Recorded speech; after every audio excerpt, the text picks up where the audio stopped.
What's up, everybody? I'm at the airport about to pick up my friend Cora, who is an awesome gymnastics coach. She is coming to town for a gymnastics meet, and I am picking her up from the airport so we can hang out and also maybe do some acro, but then she'll also be coaching at her gymnastics meet, so hopefully she does really, really well. I'm going to call her real quick, and then we'll get back on this. There she is! Cora's here! Here's your microphone. Okay. We're doing a little thing. This is going to be for the coaching spot. Sorry, not the coaching. Coaching spot. Yeah. What does that mean? It's my little. I gotta take this thing off. This chain's in the way. Do you want my help? There we go. I ripped it off. Got it. Got it. You might want to put that closer to your face. Closer yeah, to my closer face. to your face. How does it feel to be sitting next to me? Sitting next to you, Yeah. you know what? It feels warm. Ooh. Kind of humid. I don't know. It is kind of warm weird. and humid in Yeah, Orlando. you're wearing a sweater in Orlando. I got my cherry sweater. I was literally, so you know what's funny? I saw this old lady nailing it. This old lady was out there with like a pink like jogger. Oh yeah. And she had white hair, and at first I was like, is she just wearing a wig? What's going on? And I was like, oh no, wait, that's an actual old lady. I loved her outfit though, and when I saw the hair, I was like, that's amazing. That was what I was looking for. When you said cherry, I was like, oh, pink, right? And do people just call pink cherry now or something like that? No, literal cherries. Yeah, you were like literally cherries. That's it was so funny. like 25 degrees in Nashville when I left. So. I mean, this morning here in Orlando it was like 40. I saw that. I looked at the weather for the weekend. Pretty chilly, but for us, like once the sun comes out, it warms up pretty hard. I saw low 48, and I was like, cool. So I'm still bringing my jacket. You got to you got to come ready for Nashville when you come here sometimes. Well, it's the worst when you come from very cold and you travel to heat, because you're like, well, I don't need to pack clothes. Yeah. But I have to, because when I arrive, I'm gonna die. I'm gonna freeze. That's definitely like, I mean, it's one of, especially now with whatever's going on, global warming, whatever you want to say it is. What is that? I have no idea, but people are talking about it, and I'm just like, that's sciencey. It's just cold and intense. hot. I don't understand how to math, much less Celsius. The only math I know is like the distance from your runway to the vault. Like that's the math that I know. Plus me equals fun. Hey. So just to kind of give you a heads up, so the coaching spot is like this like podcast kind of thing that I started with Acrobatic training. So that's my coaching platform. And so I kind of decided to kind of just come up with different things to talk about. So recently I talked about positive self-talk, and then before that I talked about like the difference between actual mental blocks and performance anxieties and what the differences are. So now I just kind of wanted to pick your brain, because you're obviously a high-level gymnastics coach. You've been doing this for years. Not only that, you were a competitive gymnast for a long time. You said you got up to like level 10 or something? Level 10, and then I competed in college. And you competed in college, that's right. And you happen to know one of my really good friends, Jolene. So that's so funny. But so I just kind of want to talk about your coaching journey. Like what, like other than the obvious, like you did gymnastics and so therefore you got into coaching because it was just an easy transition. But like, what was it about coaching that made you go, like I really want to do this, and I enjoy teaching athletes and all that? Like what was the deciding factor for you? I kind of was born into it, so I feel like I never really made the decision. However, it was made for you.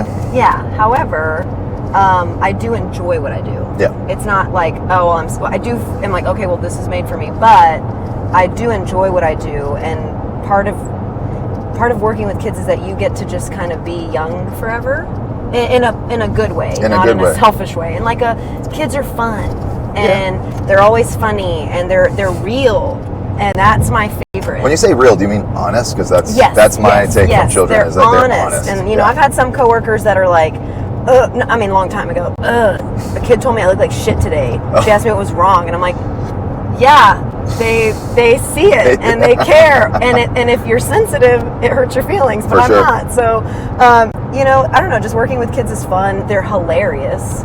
They can be. They sure can be, especially when they come out with those like one-liners that they don't even realize they're being funny. They're just saying what they think. Yeah, they're hilarious. They're fun to like.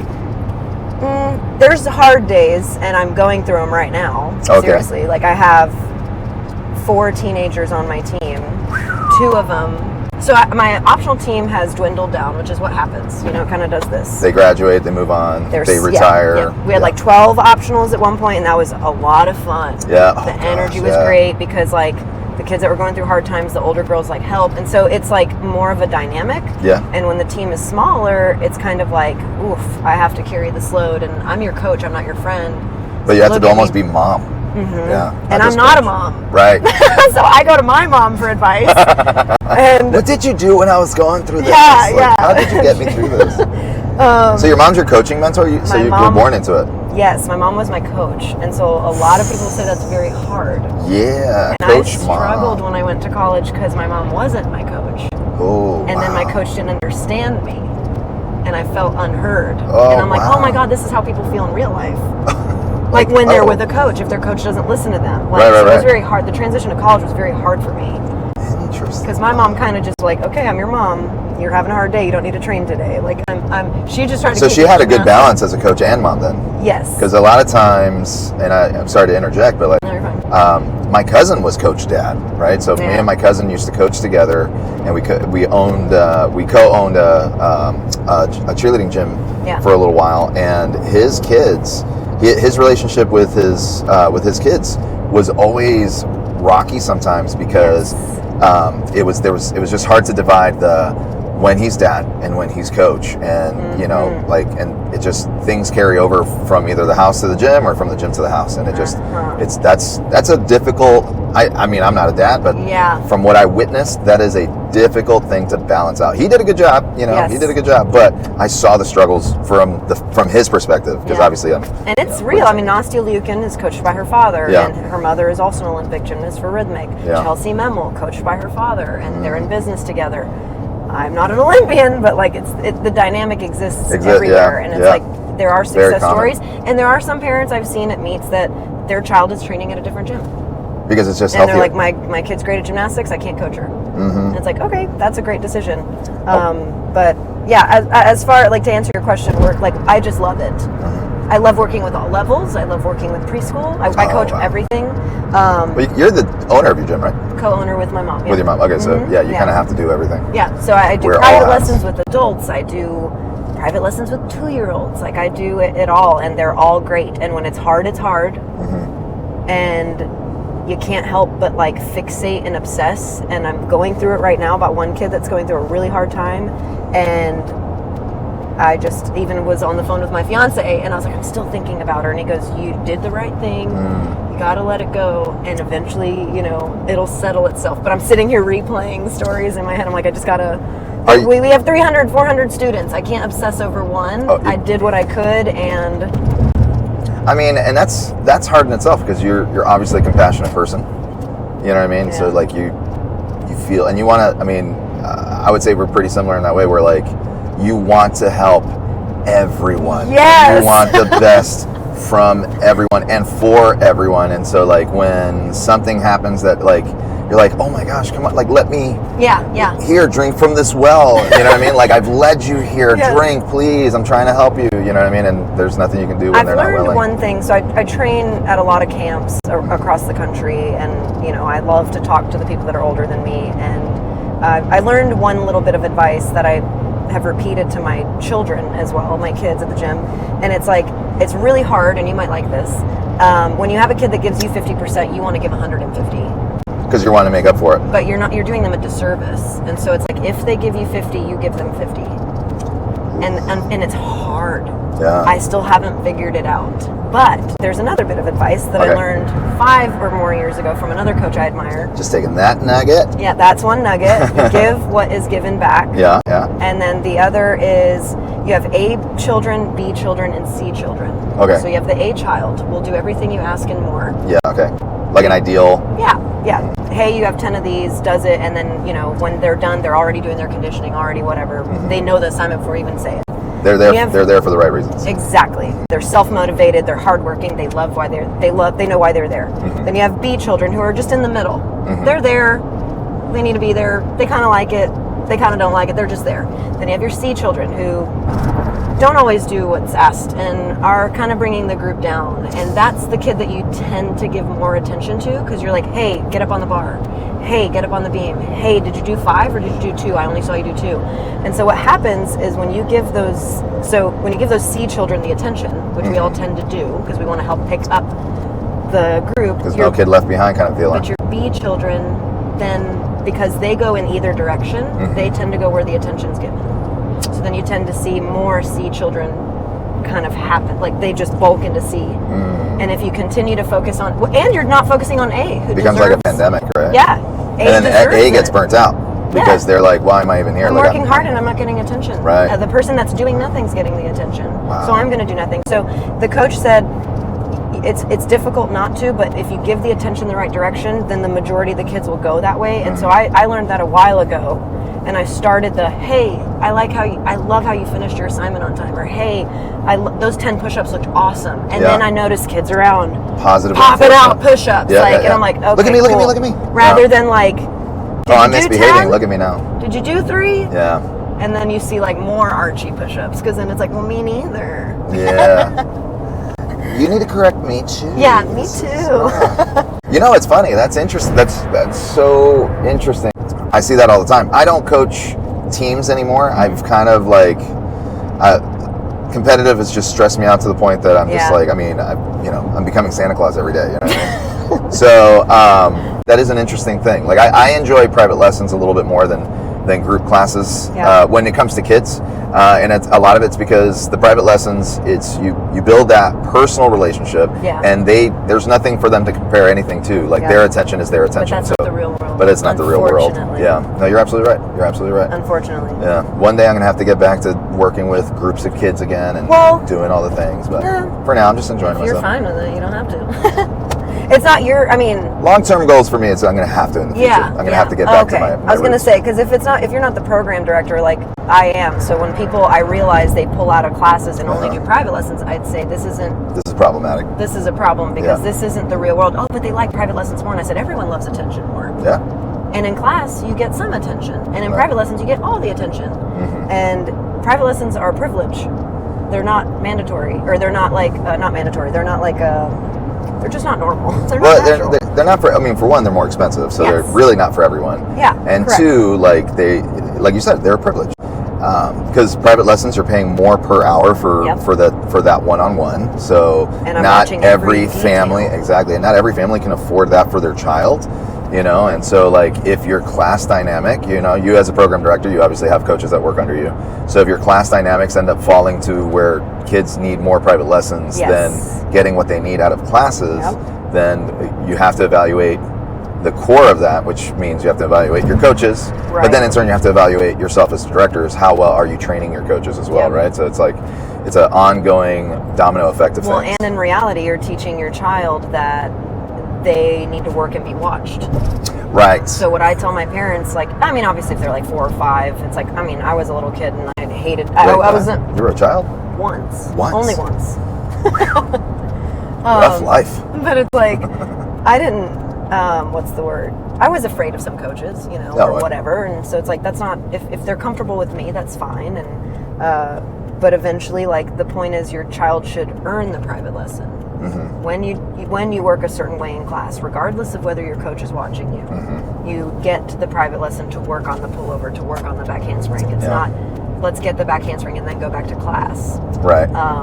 And so, you're teaching you want the child to use a private lesson to apply the education to class. Right. It's like tutoring. You shouldn't be tutored all the time. Yes. You should get tutored to kind of get you up to learn par. How to study. Right. And to get you up to par with your peers, you know what I mean? Yes. So like, hey, you're falling a little bit behind. Yes. Let's work on this thing. Once you get this, then go back to it. Now you know now you know what you need to do. Or to give you that extra excitement. Because it's like, I feel a little bit bored in class. And it's like, okay, well then let's, during our private lesson, do this one thing. And that's like the psychology side of being a coach. That's the hard part. Yeah. Oh man, that took me I've been coaching since I was 15, and that took me a good part of like, I don't know, maybe 10 years ago. Yeah. Maybe less than that. I really started figuring out the psychology side, but I have to learn it from other coaches. Like I didn't just all of a sudden one day go, oh wow, if I say this to a kid, they apply better. You know what I mean? It just I have to listen to other coaches do it. And every kid's different. You learn the one trick, and then you get handed a group of kids, and you're like, wait, it's not working. Yeah. Oh wait a minute. All the things. It's not a one-size-fits-all method. What? And then you're like, wait a minute. This one thing I heard 10 years ago. Where is that in my brain? Where are my notes? Yeah, and I was born in the '80s too, so like everything's in a Rolodex now, and I'm like, oh my goodness. Yeah, exactly. Let me bring out the projector. I don't have a search engine in my brain, unfortunately. ChatGPT just in my brain, just going, oh yeah. Well, that's interesting. But for me, that's actually like my favorite part of coaching is the psychology side nowadays. Like I work better with, like, and that's why I like and performance anxieties and positive self-talk is because I work better with the kids that are struggling with, not necessarily struggling with like self-motivation and all that stuff, but struggling with like fear, struggling with like not understanding how to learn or things like that. Because I don't know, I think for me, my development was I have dyslexia. I'm also ADHD, and so as a kid, I mean, I had to learn so many things in different ways as a kid because of the fact that like I didn't learn how to read until I was 9, and I didn't, like my hand-eye coordination is god-awful. You just learned to drive like last week, yeah? It looks that way, doesn't it? This is actually a self-driving car. Yeah, this is actually doing pretty well. Thanks, man. Thanks. We're almost home, I think. We are. You're absolutely right.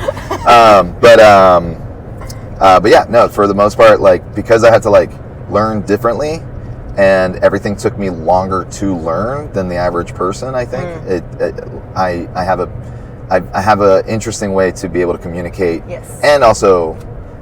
Over the years and learning from so many different coaches and stuff like that, like I've just been able to be like, just see what a kid's doing and kind of go, oh, this reminds me of almost like a legal document where it's like, oh, this reminds me of so and so versus so and so. Like, oh, okay, cool. Like this is a very similar situation. You have a sympathetic side. So it works out. I know. I mean, the camps that I've worked at, if you're working with high-level gymnasts, they're usually not the best coaches because they don't remember learning those skills. Oh my gosh, it's so boring to work with high-level gymnasts like, sometimes. I just got it. Yeah. I don't know, I just got it. And why can't they get it? And I'm like, well, you need to kind of like talk to them a little bit more about it. Explain that they need to be tall and strong and tight and push. And they're like, well, you just do it. It's like a cartwheel. That is the epitome of teaching a cartwheel, right? Like where you're just like, I don't remember learning how to do a cartwheel. Yeah. How come you can't do a cartwheel? Weren't you born with this? It's like, we were all born with a cartwheel. I don't know. You just do it, and then you see people that are 10, and I'm like, oh, that looked like a 4-year-old. I'm confused. It was very loud too. What happened? How did you fall in the cartwheel? Yeah. I didn't know that could happen. Oh my gosh. Oh yeah. No, for sure. I always thought I was the same way. I always thought like, oh, isn't that something you just learn? You just know how to do? Like, I learned that like I learned how to walk. I just figured it out one day. Yeah. That's so funny. But yeah, I mean, honestly, that's very interesting take. So, I mean, just kind of wrap things up because we are now pulling into the driveway. We made it home. Yeah. So really your love and passion for coaching is what? Sum it up for us. Ooh. Helping people get better and understand how to move their body. It doesn't necessarily have to be gymnastics. Oh, yes, it does have to. Well, because I work with gymnastics. But obviously I've gotten into acro, which is so similar. Which is how you and I are friends now. Exactly. Yeah. Acro. So similar, but I don't know how to teach it because I don't understand the prereqs, of like hand to hand. I'm like, I don't know, you just do a handstand because I know how to do a handstand, but then all the points of contact, all the other stuff that I'm like, oh, just do it. But with gymnastics, I love teaching people, watching them progress, failing, and then finally getting it. And then when working with adults, watching them laugh like children. Like they do a forward roll and they giggle. Oh, I know. Like you've never seen them laugh before, and it's like, yeah, it's fun, isn't it? So with children, now you know why I do obviously, this, like right? they have fun all the time, Right. or most of the time. But it's just the joy that comes from like, I did it. Yeah. And you didn't do it for a whole year or 6 months or whatever. It's that joy of like, I can do this cool thing with my body, and it's like, I know. Yeah. You're always gonna have it too. So being there to witness those moments of like, all right, yeah, the small victories. Yeah. That's what you love about and coaching. Eventually the big struggles, big victory. Yeah, no. If we make it there. I have a saying with a lot of my private lessons where it's and it's like one of my favorite things, and several of my private lessons like to say it, where I'm like, small changes for big results. You know, and the whole thing is that like, don't worry about the end result. I just like over the break. Don't worry about the end result so much. Focus more on this one little detail that we're working on right now. Because when you get that, and then you get the next one, and you get the small little change, and you keep doing that, by the end of all those small little changes, you're going to have this huge, awesome result. So, and that's I love that too. Yeah, well, basics. That's the end of our conversation, because that's the end of the car ride. Let me know what you think of this format. You know, it's kind of like, I don't know, I guess, what is it? Carpool karaoke, but not so much karaoke, but or comedians in cars getting coffee. Yes. I don't know. I love that show too. But let me know what you think of this format. And, this is the first of many, hopefully. Thanks so much. Yes.